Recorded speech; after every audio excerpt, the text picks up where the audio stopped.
Hello, welcome to the Weekly Outlook in the DeFi Dojo. Today is May 18th, and Bitcoin just made its highest weekly close ever. What does this mean? We're going to unpack it, and we're going to go through the things I'm seeing, why I'm not so inclined to take Bitcoin here, but I'm going to take something else, and I've already made my first little purchase. I posted that in the charts channel just now, and my plan going forward.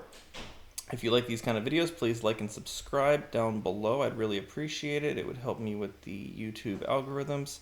Let's get started. So Bitcoin just closed a weekly candle over the 1.272 mark. Previously, this is where I sold months ago, back here.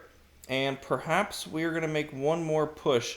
The reason I was selling here is because we were hitting that obvious resistance at the 1.272, and I was also seeing divergence in the RSI. And what that means is the RSI is trending downward while the price is trending upward.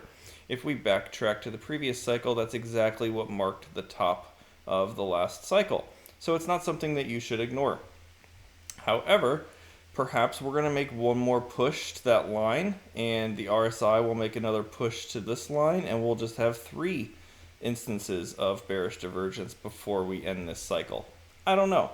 I'm not sure.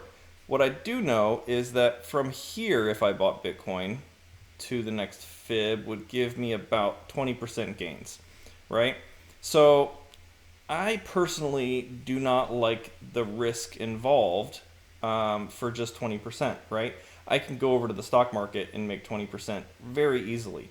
I'm already up, I don't know, 9% on UNH in just less than a week. So I still feel like the stock market's the best bet to be in. I can have more confidence holding them long term, even if they don't work out in the short term. Bitcoin to me is too much of a risk. I would much rather buy other things. What are those other things? Well, I did just buy a little bit of Ethereum. I'm a little bit underwater at the moment, but I do plan on buying some more at 2380 and again right around 2280 if it gives me this retest of the downtrend that it just broke. I like buying retests. It gives me the least risk with the potential max reward. So at the current price, it would be roughly a little less than 10% if I got stopped out underneath the trend and underneath the 21 EMA. And keep in mind that is going to be at least a daily close below there. So if like we wick down pretty far, I'm not gonna freak out unless I see a daily close below that level, and then I'll just take my losses. So I like Ethereum from here. Why? Because if even from this mark right now to the potential take profit targets, it would give me 23% to the top of the golden pocket, right around the 3K mark. And I think we can see that if we can hold these supports that I'm looking to buy on. And if we get to the 786, that would be a 33% return. So ETH would give me a better return than Bitcoin to the take profit levels that I have marked here. And so that's why I'm going with Ethereum once again. If you recall, we were able to buy Ethereum really low down here at the bottom, and I sold somewhere roughly around here and here. So I made 40% and then I made like 80%. So it did better for me than Bitcoin on the last go around, and so I expect it to do again. If we look at the ETH Bitcoin chart, the first thing that you want to look for a reversal, number one, is a nice bounce in the golden pocket, and that was the reason for the first trade that I took, and we got that. And then the second thing you want to look for is a close back above the 8 EMA here, and you can see that this big giant green candle did just that. Last week we found resistance at the 21 EMA, that's to be expected, and now we're going to try to see if we can find support on the 8 EMA here again this week in order to get that move back up higher and try to get these EMAs to go back up. You can see that we didn't have any sort of reversal type looking candles up here, and so now we're trying to get that here. So another reason why I'm going with Ethereum over Bitcoin. If we look at Bitcoin dominance, this thing looks like it's headed to the golden pocket, somewhere in the 68 to 70% range. So it might be a while. Like I don't plan on taking this trade up and taking profits this week. It's probably going to be a multi-week hold. However, I think Bitcoin can take a fairly long time to get from here to there. I don't think it's just going to go straight up. We might finally get a retest of the 8 EMA. I don't know when that might take place, but if we hold the 1.272, it might take weeks for that 8 EMA to catch up here before it can try to make another move higher. Or we just fail it this week and head back down to the 8 EMA. We'll see. When we look at USDT dominance, which is stablecoin dominance, this is another kind of red flag I have for crypto overall. It's hitting its all-time trend line once again. Now, previously, it was able to break it for the first time in history, and then it reclaimed it and shot higher, and that's when we got the big fall on Bitcoin down to the 70s. Now we're retesting it again. If we zoom in here, you can see we got what's called a spinning top candle. And this candle has been known to change trends, which means this could start heading higher. You can see the weekly EMAs are trying to cross bearish again, but a big enough green candle here would prevent that. And so you can't really count on it just yet. This week will be pretty interesting. I would like to see what happens if we touch that trend line once again, and if that was it, right? We've only got one candle touching it. These other two, the current candle and 2 weeks ago candle, never touched it, so we'll see what happens. This could make its way back up here. If this rises, crypto will fall. So I'm not jumping the gun. I got a little bit of ETH, and I'll try to dollar cost average in at these levels below if it gives it to me. If we look at Solana, it wasn't able to close over that weekly pivot.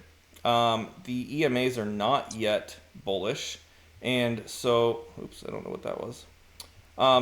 Now we have this 0.5 support at 167.87, which we're approaching right now. Here is a doji top-looking reversal candle. Sometimes when you get these big green candles and then that indecision candle, you get another huge move all the way back down, erasing the first candle, and so that would curl those EMAs over and make Solana very bearish. So I'd be careful with this one until we get at least a weekly close over 177.57. If we go look at equities, which I prefer to trade, we'll start with the dollar.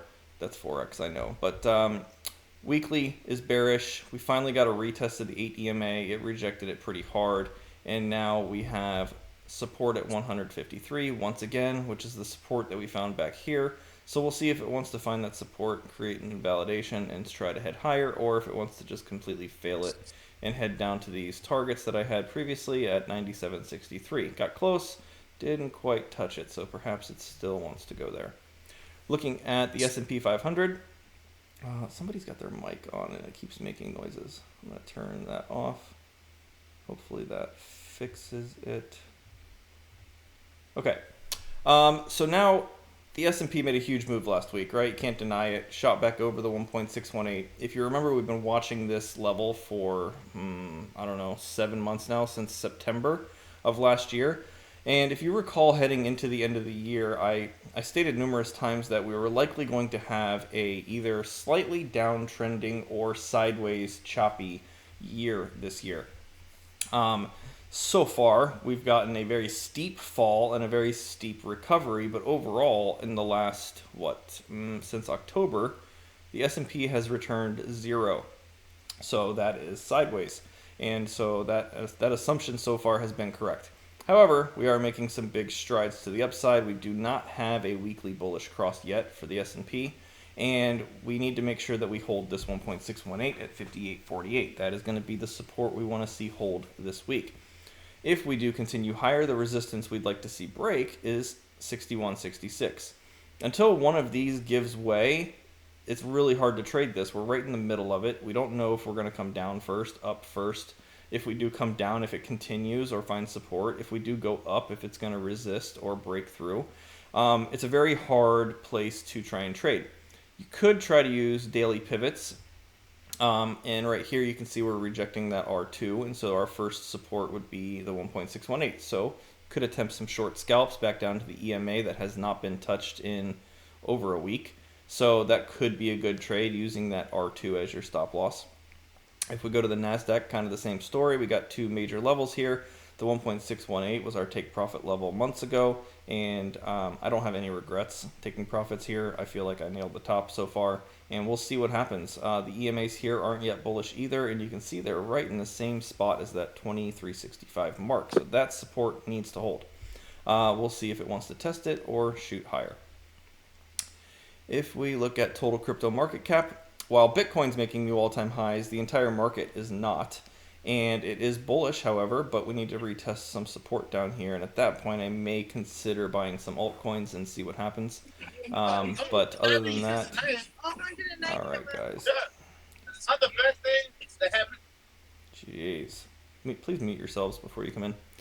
Okay, so a retest down to this 8 EMA would be a great spot to maybe buy some alts and see how it goes. When we look at Bitcoin against the altcoin market, it still looks really terrible and like it wants to come down to this golden pocket. So for now, Bitcoin dominance is king. We're likely heading to this golden pocket, and when we compare Bitcoin to altcoin market, it looks like it's coming down to its golden pocket. So that matches.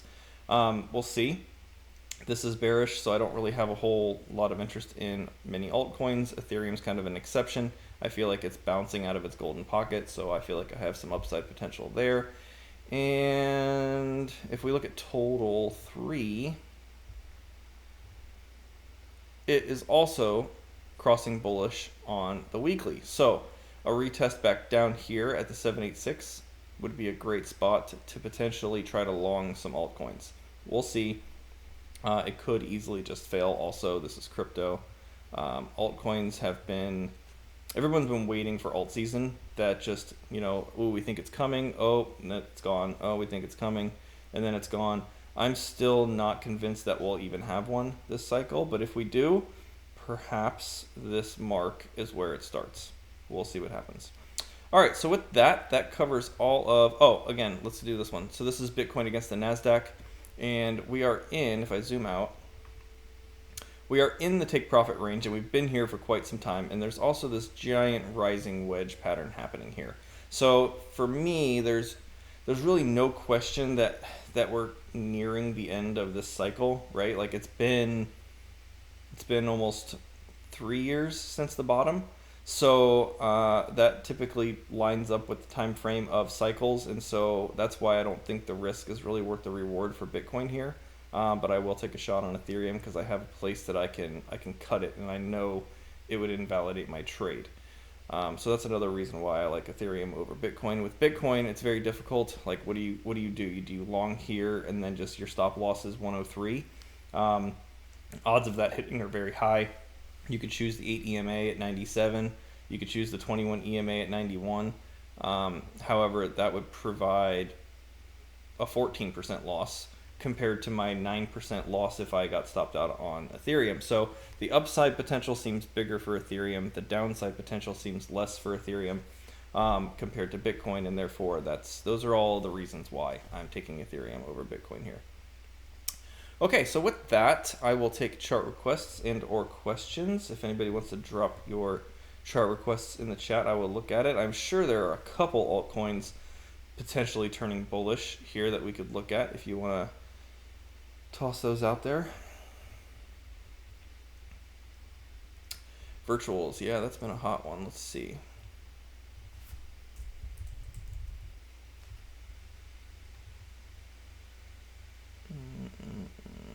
We'll go with that one.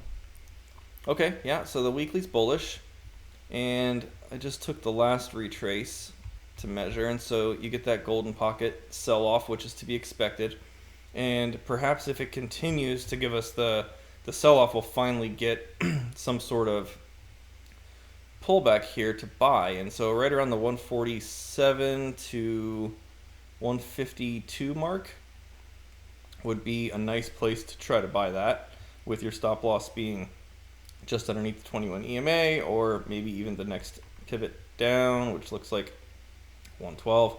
It's a pretty big risk, but if the reward is worth it and we do make another leg up, it could potentially head, I mean, that's astounding. I don't know if it would make it there, but I guess if we get an alt season, anything's possible. So I would personally take profits probably at the 786 at $3 and then see if it can get over. And so that might not be too bad. So if we do get the retest, stop loss is about 25% away. Take profit is 100. So that's a 4-to-1 trade. That's not too bad. If you can get it up to that 786, that might, the R&R is worth it there if you can get this entry right around there. All right, let's see, SUI.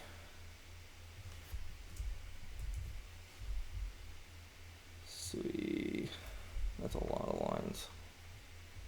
Okay, so I took that downtrend. Let's get rid of these pivots. Let's get rid of that one. All right, so that one I wouldn't take unless it cleared that 1.414. And if you were to try it on support, then it would be right around 333, 313 at its lowest point, and those weeklies are bullish again, so that retest is where you would want to try to take it. And then it never touched the 1.618, so that means if it does make this next move up, that would be where I would take profits. And let's see if we got that entry. We'd add about a 10% risk for a potential 23% and 70%. So that could be worth it for you. I would probably take the last ticker over that one. Virtuals. Let's see, hype. I feel like that's the one I always use. Yeah, okay. All right, broke its downtrend. Good start. 786. It actually broke over. There's been zero sell-off since it made this move up. So that means at any point in time it can. And the most ideal place to freaking long this would have been a retest of the trend that it never gave. So these are the hardest ones to get because it doesn't give you any sort of pullback. Even this down here didn't look like a buy. So that's rough. I mean, really the only thing you can really do is see if it holds that 786, which already it's below. You got divergence here. So this is trending up. That's trending down. So I don't like it unless it would give me a pullback back down inside the golden pocket somewhere in between 21 and 23. Then maybe try to take it, but then you still got to keep your stop underneath that trend. So I would say be prepared to DCA there, and there. And then stop loss would need to be like under the 0.5 or just under trend, depending on how long it took to make its way back down here. And then if it doesn't give a pullback, then the buy signal would be if it broke the 886 and closed the daily candle above that. And then maybe you can take it up to these, which is astronomical. I don't know if the market cap makes sense for that, but that would be that's the only way you can really play it when it's just up only like this for so long. Sol, yeah, I briefly covered that. Actually, I need to go to this one. Come on, where are you? Sol. So on the weekly, Sol doesn't want to break its pivot. I'm actually short Sol at the moment and long Ethereum, so we'll see how that plays out. It's currently hitting that 167.87 mark, so if you think this is going to remain bullish, it must hold where it is right now. The EMAs are not yet crossing, and we got this kind of top doji looking reversal candle, so I'm not too keen on Sol. I would kind of longing Ethereum and then shorting Sol to kind of cover it a little bit, but I don't have a whole lot in the short on Sol, so it's not massive. And if I catch it, then cool. If not, no big deal. It's kind of just a little bit of insurance. It needs to break 177.60. What is it? 177.57. So we need to see a weekly close above that level, and then we can have confidence in heading for these golden pocket 786 areas. Zora. Lorem always with the ones I've never heard of. That looks terrible. Is there a better chart? Doesn't look like it. Yeah, that's going to be a no from me. Needs to get over 1 cent really to be anything remotely worthwhile. Pendle. How's that been doing? I haven't looked at it in a while. All right.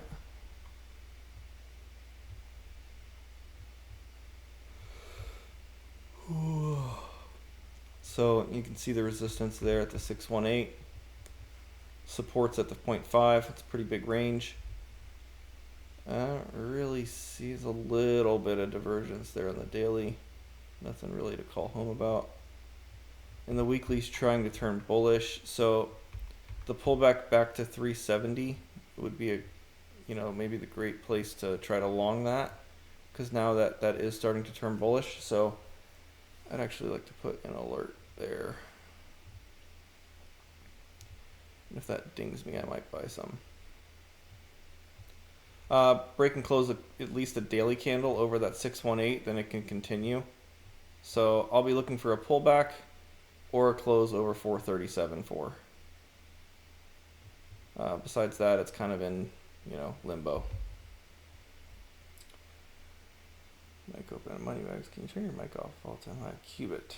Q-U-B-T. Q-U-B-T. What's that? Oh, okay. Stock.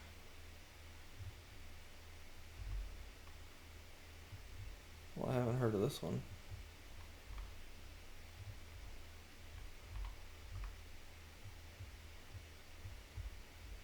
Well, that looks interesting.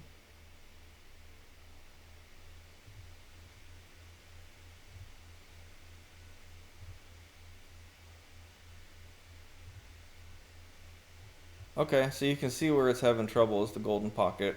3 attempts now, but this time it looks like it found support on the 0.5, where the previous 2 attempts it didn't and found resistance. So as long as $7 holds, it looks decent. And those EMAs are turning bullish again on the weekly. Yeah, it looks fun. August 18th. Okay, options probably aren't great on it, but it may be worth a buy, because this whole thing down here, it's been accumulating and consolidating for a really long time. What we got? 20. Holy crap, 2010. It's been a while. Yeah, I mean this could be something. It might be worth the shot for stop loss underneath that 0.5 to see if this will head up to like $80 at the 786. That's a huge risk to reward ratio there. I mean, we'd lose like 50% if we get stopped out, but if we're right, we make like 500. Yeah, I like it. It's definitely bullish. There's definitely not a lot of liquidity here. Like it doesn't look like there's a lot of people trading this, which is why it's so erratic. So be careful, but it might be worth throwing a couple bucks at. Plume. I'm assuming that's crypto. Very new. Very new. So when it's this new, unless you have a chart that I can look at on like Dex Screener that's got a lot more history, I can't really give you much because there's nothing to go by. The best thing that you can do with something like this is just draw your channels, like see where that kind of makes sense on the top and the bottom. So something like that, buy at the bottom of the channel, sell at the top, using them each as your stop loss and take profit levels. So you can see it's really never closed a candle below there except for that one instance. So if you do get a candle close below there, then that's your stop. You can always throw pivots on, see what that looks like. So you're holding that support on the pivot on the daily there, and you want to take your profits on each level up, especially up here, and then wait. I wouldn't get faked out by the closes above like this one, especially if it gets this far above the EMAs. Whenever something that far away, it will usually return. So just be careful. I mean, it's in a slight uptrend. I mean, it might be worth it here. With a tight stop, the risk to reward looks good from there. Okay, hope that covers everything. If you guys have any additional questions, please feel free to drop them in the chat. And this should be an interesting week. I'm excited to see what happens. ETH will probably give me another buy order down here at 2380. At least I hope. And then again, there would be great. And then we'll see. All right, signing off. Have a good week, guys. Bye.